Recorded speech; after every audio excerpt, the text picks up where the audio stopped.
Burundi mon pays, où était Thomas Colline, Prince Camille. It's Adu on the track. Burundi, ihugu canje c'amavukiro, kukubamwo kuri jewe n'umunezero, urukundo, umugisha ndetse n'amahoro, Imana yo mwijuru ibikuzuzemwo. Hero la grande famille, nshuti namwe bakunzi mudukurikirana muciye kuri urubuga rwacu Azwan TV, turabaramukije canke turabahaye mwiriwe bivanye naho muherereye. Nkuko mubibona kuri kamera za Azwan TV, turi kumwe n'umwe mu bantu bariko barabikora neza mu gisata c'umuziki ngaha nyene mu karere kiwacu, aho naho sahandi abatuzi baratuzi, naho dukorera barahazi. Ndagushimire wewe wamaze kugira subscribe, ndagushimire kandi nawewe uraba ivy'iwacu ukirenganira, kubera ko nawe uri umugisha kuri twebwe. Reka rero tutaraja kure, wewe utaragira subscribe ndagusaba ubikore, kandi nawe utarasangiza ibikorwa dukora ubisangiza abandi. Je muri kumwe the son of God, fearless man, patriot boy.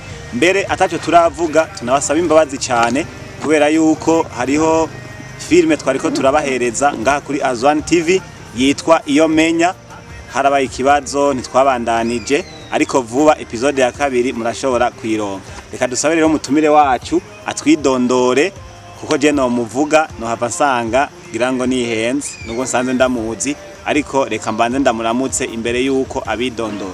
Turakora mukije umeze neza? fresh ndashimira Gizo nivyo je ndakuzi, hariho kandi benshi bakuzi bakurikirana. Ndashaka byimbitse, mbega gize amazina yiwe hawe n'abavyeyi nayahe, mbega ivyo bikorwa asanzwe akora abantu benshi bashobora kuba bamuzi ko nibi. Reka widondora. Je banyitwa Gizo Litif. Bakunzi ba Azwan TV mwavyumvise, yitwa Gizo Litif, niryo zina akoresha mu muziki. Ubu rero mwamaze kuvyumva, turi kumwe n'umunyamuziki, ariko kandi musanze mubizi team Azwan natwe tuko turakora, benshi murabishima, nivyo mudubwira duhindure turabizi. Uyu nawe numwe muri team Azwan, ariko hari haheze igihe tutamubona. Filime Hindura Ingendo aho kuri Kibira TV show tugeze kuri episode ya 3.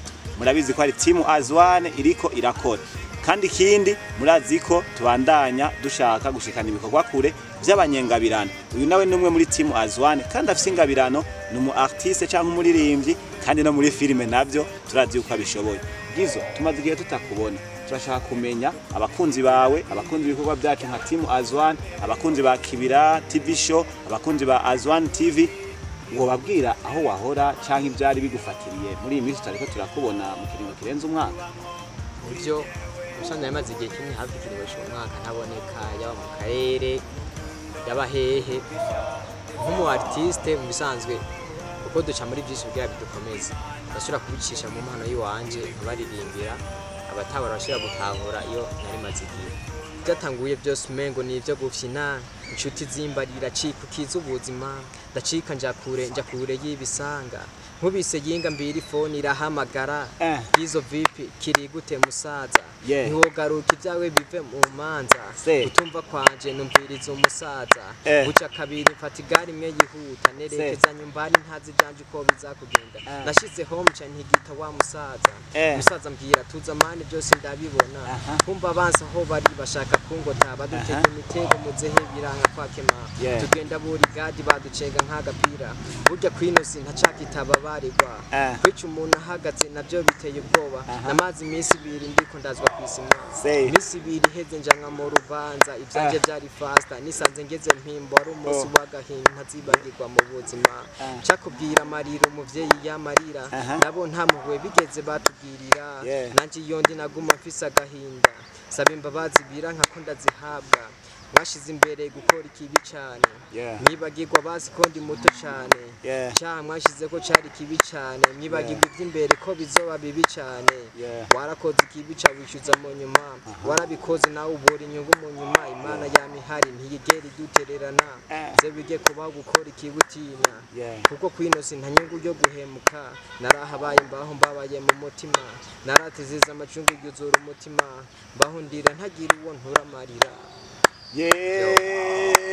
ibibazo biraza kandi bikaba byinshi ariko Imana igomye yose yona byishura pole sana kubona Imana yarakugururiye ukaburi hano bro big up sana my brother no gushimira uhoraho kabisa narahabaye yarabikoze gizo iyi ndirimbo cyari ibintu byinshi numva imbariye bisigura ko na jewe hari byo ntarinzi cye nibuka indirimbo imwe irahi ivuga ngo ntashe ni dacika for me I don't want troubles anymore ayamarira yagahinda no so si promotion ndamugiriye ariko gizo iyi ndirimbo kumengo ni yagahinda wawashikiwe niki cyatumye wandika indirimbo imeze uko indirimbo vraiment nayanditse ndi mu bibazo bimwe bidasanzwe narahuye n'ingorane benshi nk'abantu banje ba hafi barabimenye narahuye n'ingorane ndafungwa abinsi murabizi katara abantu beza nababaya namaze hafi umwaka wose ndi mu mpimba yore rikuru ryo ndamuramvya narahabaye Imana gusa yaracanye kandi navuye ndi muzima vuma nabibona ko meze neza kweli ndashimira uhoraho vraiment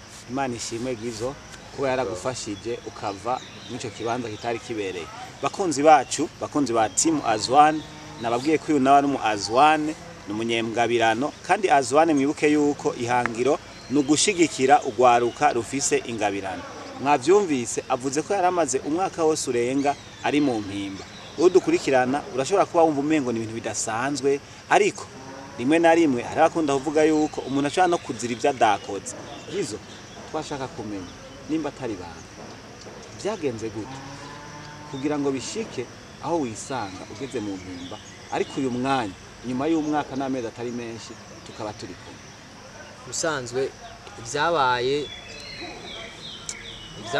sinova ngo kuba no banazize ibyo nakoze cyane ngo byagenze gute gusa agiye kuba narafunzwe ni imitima mibi y'abantu ubugome abantu nyene kuri nosi baba bafise muri bo bakifuza gukora ikibuko nta bintu byatari byari gutuma byinshi kamuntu kuko byari ibintu byo kumvikana hamwe ibintu bikagenda neza ariko bivanye n'umutima mubi abantu bafise byarangiye bashatse kuhagarika ubuzima bwanje gusa Imana yarakirinze byagenze neza narashoboye kuvayo kandi ndakengurukira Imana kuko byose nayo yabikoze bakunzi bacu mwabyumvise arakengurukira Imana kuko niyo yabikoze impamvu twamuzanye nuko yaramaze igihe ataboneka haba mu bikorwa byiwe by'umuziki haba no mu bikorwa bya team Azwan rero Imana ishimwe uyu munsi gizo turi kumwe abari bamaze igihe batubaza mbega ari hehe mwabyumvise aho yarari kandi mwumvise avuze ikintu gikomeye avuze ngo harababa bifuza yuko umererwa nabi ariko Imana ugasanga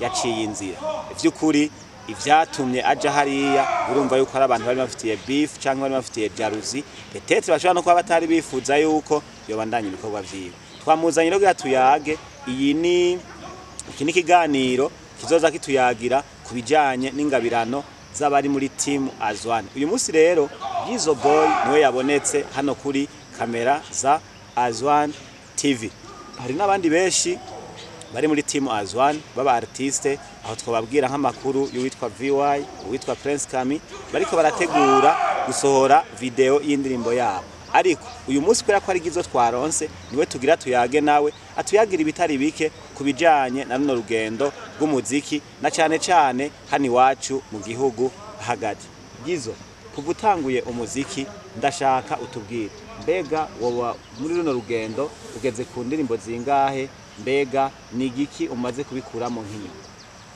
usanzwe abantu bakora music barabizi muziki udafite support nta kirimo natwe dukora ku giti cyacu twifashe bigoye cyane turakora tugashyiramo ingufu tukarondera uburyo tukarondera uko dushobora kubigenza kugira turabe ko izina ryacu ryoshobora gushika hejuru gusa biba bigoye cyane muziki murabizi ko ari support muziki ni ifise management n'ibintu bigenda neza je ndakora ngeze mu ndirimbo zirenga 6 gusa sindashobora gushika urwego nanje nifuza ndacapambana ndipambanira je bwanje kuko umuziki nawe utangiye kuva kera n'ibintu byanjemo kuva nk'icaruka kuva nkikora numva nyene muri jewe nkimvamo ko mfise impano yo gukora umuziki cyo gituma ntigeze ncika intege nagumye mpambana nkora music kuko icyo gihe twe dutangura music ko ndibuka yuko je indirimbo yanje ya mbere nayikoreye Igitega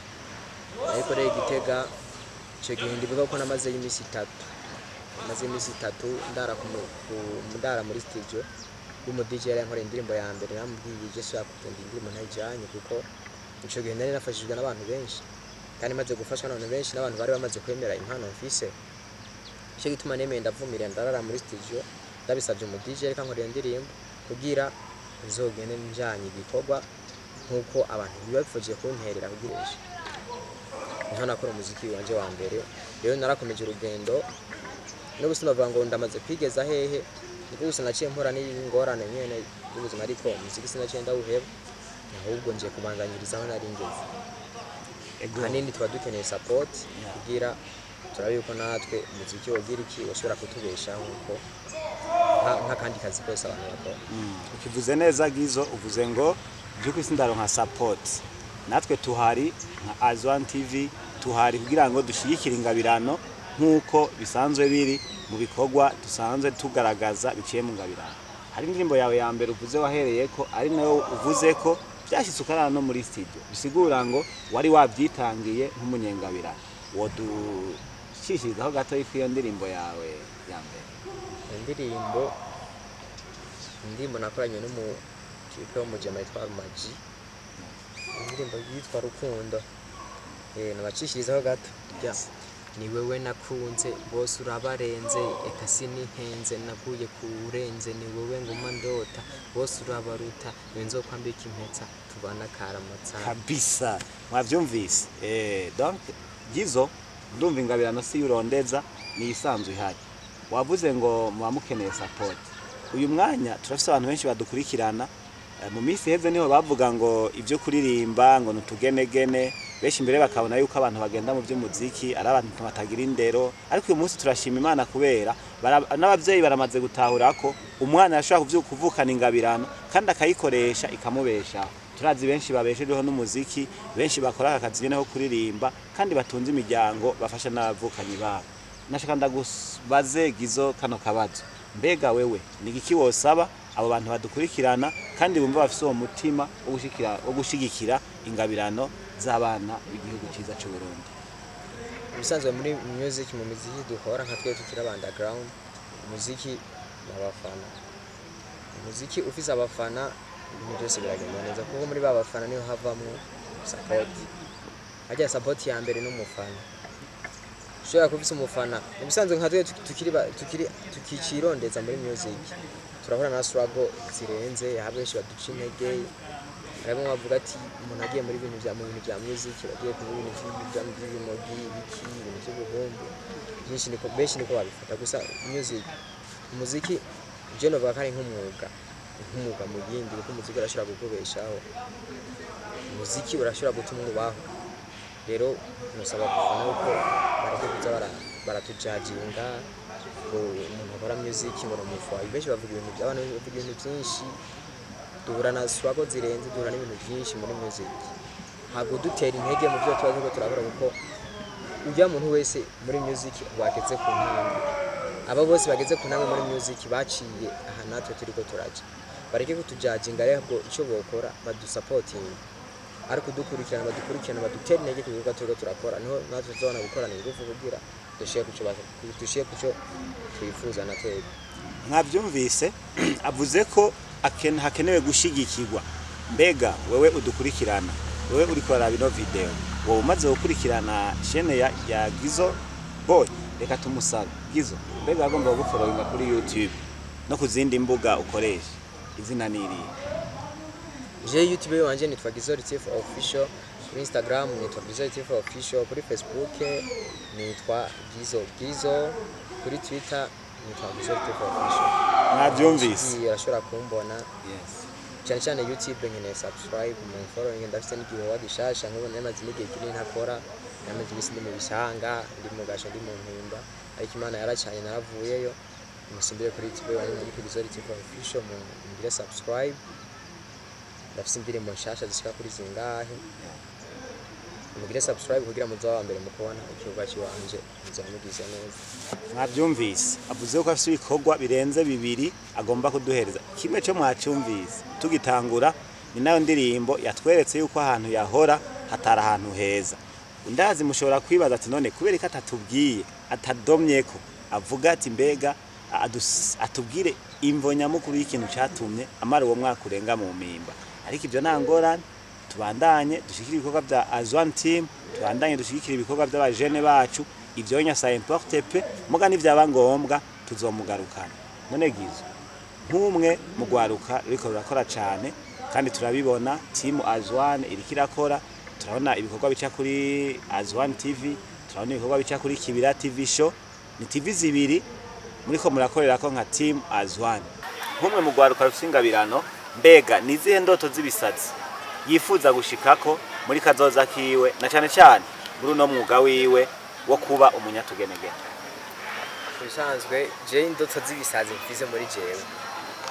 Je ndakunda umuririmbyi yitwa Chris Brown muri USA etazi. Niko gene bigoye. Ibintu bya music ngaha muri mu Burundi cyane cyane nkaje turi ngaha mu Burundi biragoye. Sigura ko nawe uri umufana wiwe. Ndi umufana wiwe sana. Hagomba numva nyene nkine kuzoba nkawe. Kabisa. Indoto z'ibisazi nkene kuzoba nka Chris Brown, nkene kuzo bicamwe bari kuyisi mu buryo bavuga ati izo ritiwe. Bicamwe bari kuyisi. Mu buryo bavuze fate nko muri Afrika bavuze mbone ibyo muri Afrika. Aho nyene nshaka ko tudugira. None ko wumva wifuza kuba icyamamare ku rwego rw'isi, tubanze duhere ngaha nyene iwacu aho twavukiye mu komine nziza yo iwacu. Ndashaka kumenya nibikutegura gukora, kubera ko mengo biragoye ko wowe icyamamare ku isi utarabanza kwemeza abo mu komine, abo mu ntara, abo mu gihugu. Nibihe bikorwa uri kurakora ku rwego ngaha nyene aho turi, nkuko twishinze muri Azwan team kuduza ingabirano z'ugwaruka gwa hani wacu? Mu bisanzwe je nko ku bantu bazi izina ry'iwanje, je muziki nawe utanguye 2020. Nawe muziki 2020 ndawukora ngahimara mwakoze ibintu byinshi, biteramo byinshi, ni sare yo ngaho mbizi. Turi mu bantu bambere tunaye gukora ibiteramo byinshi. Abantu bazi umuziki wa kera ngaha barabizi. Gusa kubera hakibutse cya kintu nyene kimwe navuga ubwa mbere yuko ngahimuramvya ikintu gihari barakunda bari binzi ba ntibashaka kubona yuko natwe dufite dushobora. Rero benshi baduca intege, urumva nubwo dukora ikintu kizima, ikintu kimeze fresh gishobora gukundwa n'abandi bantu batari ngaha muri ntara, gusa abantu bacu ngaha kandi ari bo bakwiye kuvuga ati reka dushikire bantu bacu kugira tubashe kujabuka tuje n'ahandi kugira tubashe kwiteza imbere.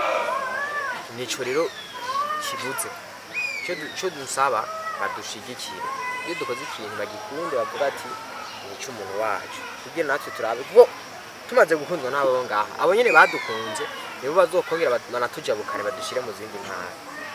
Urakoze cyane. Gizovuze ikintu gikomeye, uvuze ngo d'abord tubande dukunde ivyahani wacu kandi bitegereza gukundwa nabo ngahi wacu nyene. Ndashaka ndakubaze ku kijanye n'inzego ziyoboye mu bijanye n'intwaro. Urabona ko no munsi barahereza akanya abaririmbyi haba mu minsi mikuru yabaye, ugasanga barahaye akanya umuririmbyi akagira icyo ashikiriza canke akaririmba. Jewe bimaze gushika ukagenda kugira ico gisabo kubasanze bari mu ntwaro kugira ngo bikunde baze baraha umwanya abaririmbyi, kujya tubona bahereza umwanya abaririmba indirimbo ndangakaranga kugira ngo bahereze namwebwe musanze muririmba zino ndirimbo zigezweho, baze barabaha akanya namwe muteramisha abene gihugu. Santeri twagize kujiwe turayaga natubwira kadushikikiye, aravuga ati ko ashigikiye gwaruka n'impano zabo. Gusa ikibura niba abajene bagenzi bacu turi mu ngano rumwe no mu kibano twatubaye. Hajya gikuru kugira tujabuke tumare ko ibikorwa dukora bimare gushika n'ahandi biva kuri baba nyene tuba tubana mu kibano. Bamaze kubikunda kuko n'ubufasha niho buba.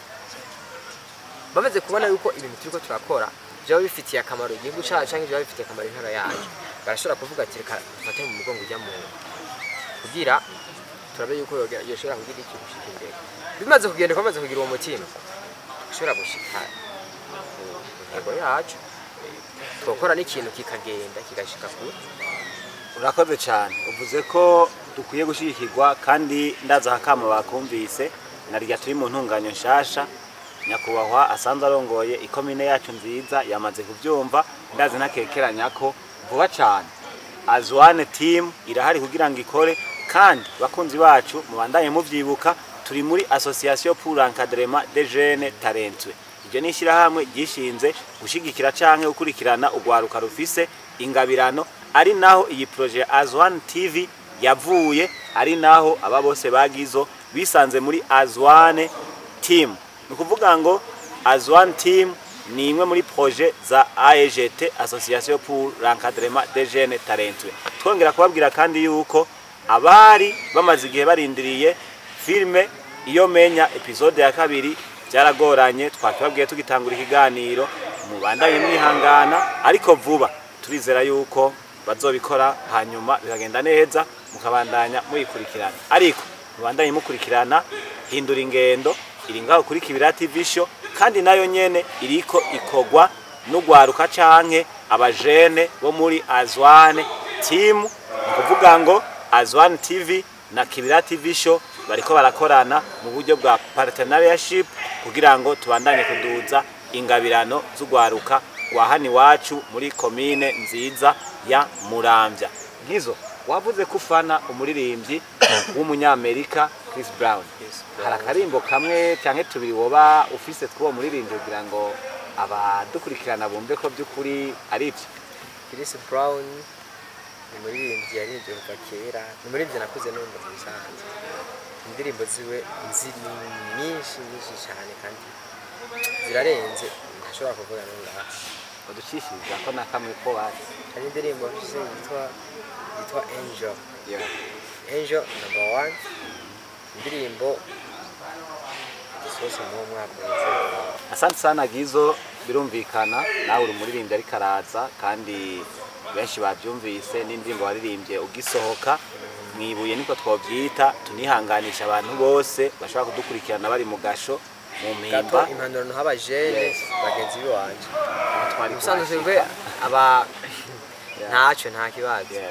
Abajene twinka twe bw'abahungu tuzi ibintu byinshi biturindiriye mu minsi iri imbere, duca muri byinshi ko duca muri byinshi, ariko tuze ejo ngo hazameze gute.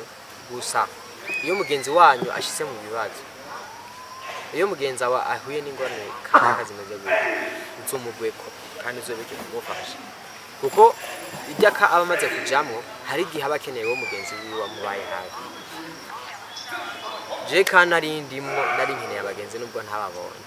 Abagenzi nari mfise bari bake cyane, kuko ahantu narindi bwari ubuzima bugoye cyane kandi bwari ubuzima butoroshe. Bwa buzima kugira ubeho, kugira ubone igifungura urinda guca ku mugenzi. Urumva harageze igihe jewe navuga ati nzotunga na telefone mfise. Harageze igihe mvuga ati akone ugurisha telefone ntunze, kuko telefone niyo yangaburira. Narashobora kwandikira nk'abantu barenga 5 babajana, mvuga ati uko haronka n'umwe anshorera kugira mbashe kugira iki ubuzima bware banze kugira iki mubone kubanza. Rero kubajene twige gukundana, mugenzi wacu ahuye n'ibibazo twige kumubaho tumufashe, kuko urukundo kubajene nico kintu cya mbere je nabonye nengacho bagikenewe kurusha ibindi byose. Urakoze cyane Gizo, uvuze ikintu gikomeye nubwo tutari twakivuze, uciye ubwira ko utanga n'impanuro. Mwavyumvise, urukundo nigo rukwiye kuturanga. Mwibuke muri team Azwane, ni Azwane together we can. Turi umwe, turi kumwe, turashoboye. No kuvuga ngo nicyo kivugo ciwacu, turi umwe, turi kumwe canke turi hamwe, turashoboye. Tubandanye dushigikirana rero. Utarafyonda subscribe, wibuke kuyifyonda. Wewe utaratanga ibi biganiro dushirako kugira tubisangiza abandi, ubikore hanyuma tubandanye dushika kure. Nkuko mwavyumvise twari kumwe na Gizo Lift Official kuri YouTube, Facebook n'izindi mbuga Instagram. Yes. Gizo, ndashaka akajambo kanyuma kagasoni karugi imbere ko turangiza ibiganiro. Cyambere cyo muze murashigikira impano, natwe tukiri bato ushaka usanga impano Imana yaduhaye ariyo twifuza yuko izoteza imbere ngire nadutunge mu buzima bwacu, itingere itingere no mu muryango wacu. Rero muze murasuzugura impano dufise, habwa kuyisuzugura muze muragira iki, muradusapotinga mudutera intege kugira tubaze kugira iki gushika kuje kwifuza. Kandi benshi abo bose mubona bateye imbere, abo benshi mubona bageze kure, abo benshi mubona nyene bageze ku ntambwe batangaye nko kwacu. Rero icyo twosaba ntibaduce intege, dukoze ikintu bagishigikira, natwe tuzobona yuko tugize iki muri twebwe dufise ikintu dushaka kugira iki guteze imbere igihugu cyacu. Mudutera intege, mudushigikire, ni nayo support hama tubandanye ibikorwa byacu kugira tubashe kwibesha. Turagushimiye cyane Gizo Lift Official. turashimiye cyane mwebwe mwese mwadukurikiranye ngaha kuri Azwan TV, mwari kumwe na The Son of God nkuko nabitangwe ndabivuga, Fearless Man cyangwa unyite Patriot Boy. Ndabakengurukire mwebwe mwamazogira subscribe, utarabikora ubikore, nimba n'ikindi wifuza twokora ukitubarira, ariko kandi twongera gusaba imbabazi ukijanye na episode iyo menya twari tumaze igihe twahagaritse kumvo twamaze kubamenyesha zitatuvuyeko kumvo z'ubuhinga. Turabashimira cyane mwese mwamaze gufyonda subscribe, mwese mudukurikirana. Nababwiye yuko ngaha turi kuri Azwan TV, ni kimwe mu binyamakuru biri muri Association pour l'encadrement des jeunes talentueux ikorera ngaha muri commune nziza ya Muramvya. Ukabivuza udushigikira, turacariko turiyubaka, turacariko turashikira urwaruka rufite ingabirano. Nawe karibu, support yawe irakenewe kugira ngo tubandanye gushigikira ingabirano z'urwaruka ko ngaha iwacu, haba muri filme, mu ndirimbo ndetse no mu zindi ngabirano zitandukanye. Mwakoze cyane kudukurikirana, Imana ibahezagire. We love you so much.